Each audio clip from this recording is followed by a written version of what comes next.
A movie came out in March 2017 called The Coming Convergence.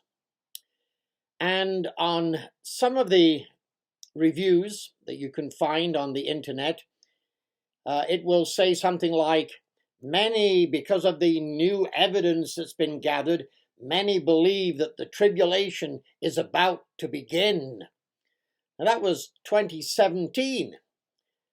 Today it is March the 1st on Sunday, so just a day or two away because it's a leap year this year of 2020. March the 1st is just about to be upon us, and so it will be pretty well 3 years since this movie came out. Has the tribulation, the great tribulation that Jesus spoke about in Matthew 24, has it taken place? Is it even close to taking place 3 years later after this movie has come out? This movie, to me, was nothing new because it was basically the same basic teachings that the fundamental Protestant prophets have been teaching for decades, 50, 60 years. For newer Christians, this kind of movie might be, yes, might be all new to them because it's a new generation or two from 50 or 60 years ago. So a lot of the younger, new Christians will find this movie probably quite fascinating, and they do not know that these fundamental Protestants have been teaching this kind of thing for decades upon decades. They have one or two truths in it. Certainly one is when you look at all of the things that are happening on the world scene as Jesus gave in Matthew chapter 24. Matthew 24, when he talked about, when he was telling the disciples things to watch for that would lead up to his coming. Indeed, he did say that you shall hear of wars and rumors of wars. Be not troubled, for all these things must come to pass, but the end is not yet. For nation shall rise against nation, and kingdom against kingdom, and there shall be famines and pestilences and earthquakes in different places. All these are the beginning of sorrows. And then he went on to speak about something very specific, about his disciples being persecuted in the last days shortly before he would return. But yes, statistically, as this movie brings out, you can see that wars, pestilences, famines, earthquakes, statistically have increased over the last 50 or 60 years. But of course, statistics can always keep going. I mean, what is the statistic today compared with the statistic that might be 5 years from today will be different.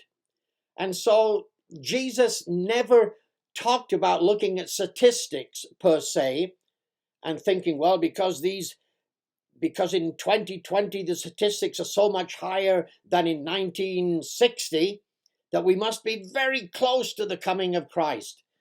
Jesus did not explain it that way at all. Certainly we are to watch. These are some of the things that will come in the last days upon the earth.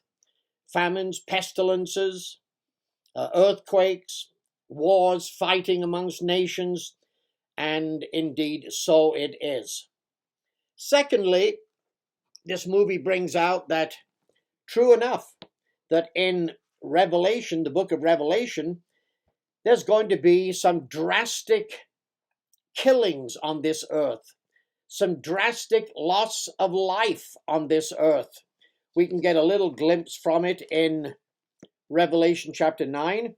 The fifth angel sounded, which is the fifth trumpet.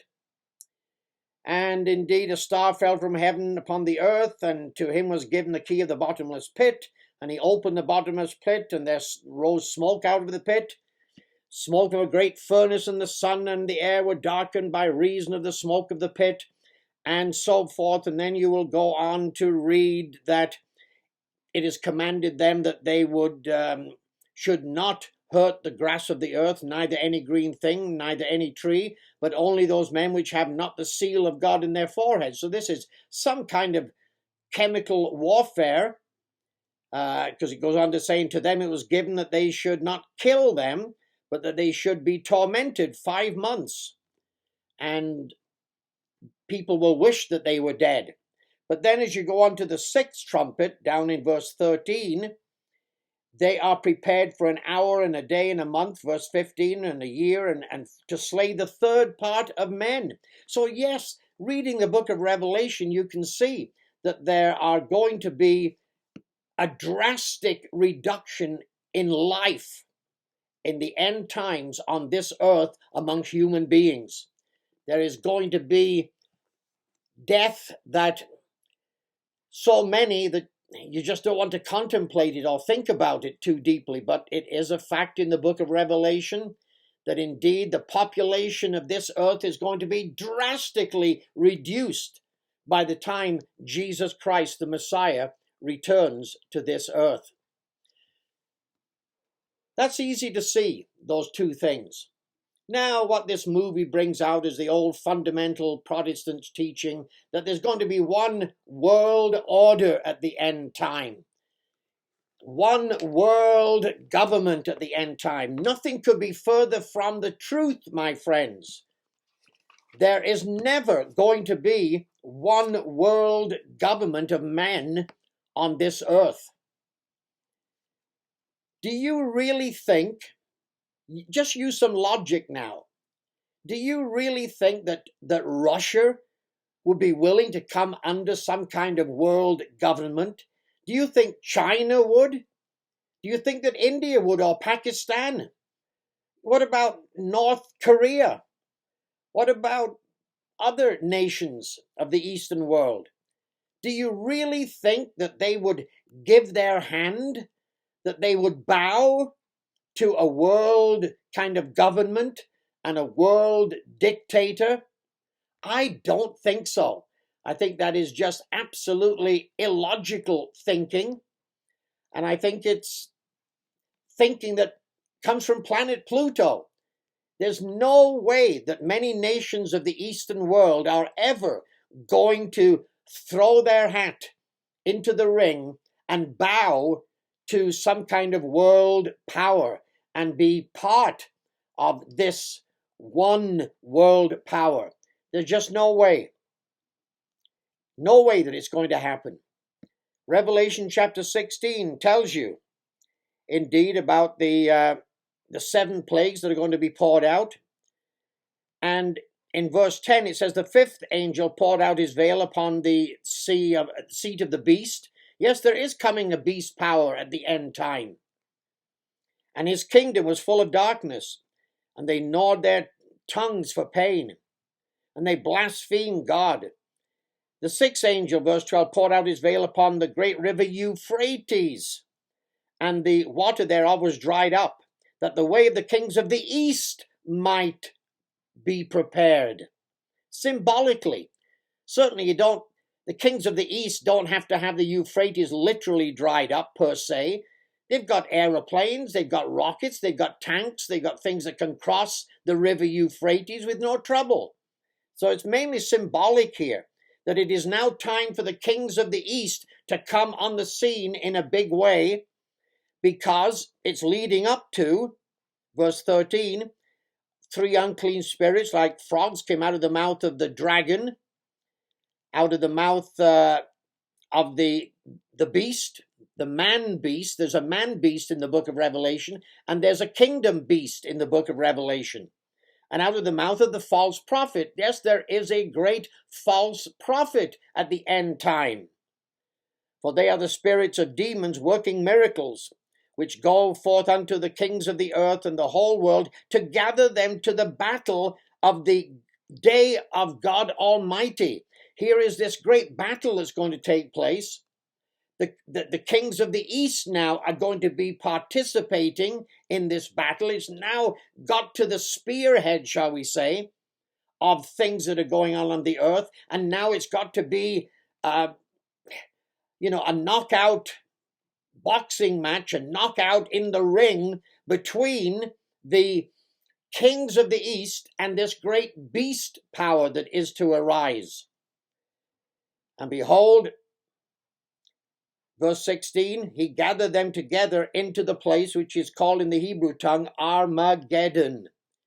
And this is the famous Armageddon. So here you've got the kingdom of the beast power, which is going to be ruling the Western world. I'll tell you that right up front, plainly. You mark my words. It's going to rule the Western world as this beast power and this false prophet. But then you've got the kings of the East who are never going to be a part of the Western world. They're never going to be a part of this beast power. And now they're coming, loggerheads, to the final battle that will decide who is going to be the kingdom of men that will rule this earth.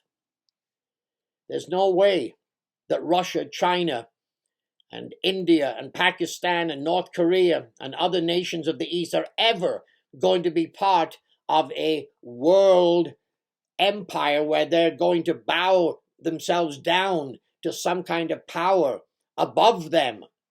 No, they're going to come here in Revelation 16 to duke it out with the beast power of the Western world.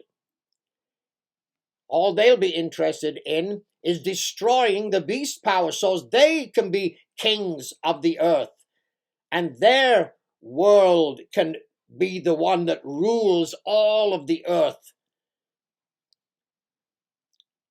There will never ever be one human world government on this earth.